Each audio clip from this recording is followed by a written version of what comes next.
Welcome to the Banker Lamp. Please enjoy the video. You start by verifying prerequisites.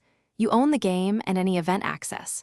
Once done, open the event menu and locate the Miso soup skin reward track. This ensures you're targeting the right objective.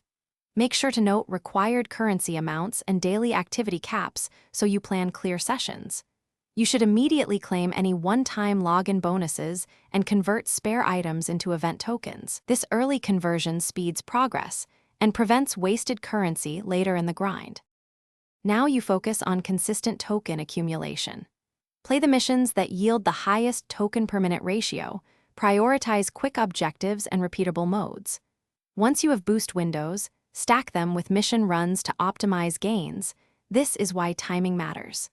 If direct drops are rare, use crafting or trading systems to convert excess cosmetics into event tokens so you avoid idle inventory. Keep an eye on milestones.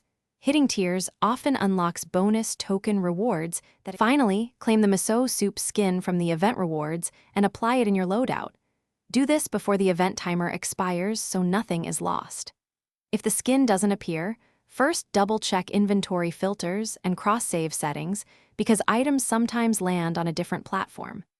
If still missing, capture screenshots and copy transaction ID before contacting support so they can trace your progress. This documentation speeds resolution and increases the chance of recovering lost items. Thanks for watching. If this was helpful, leave a like and consider subscribing. See you next time.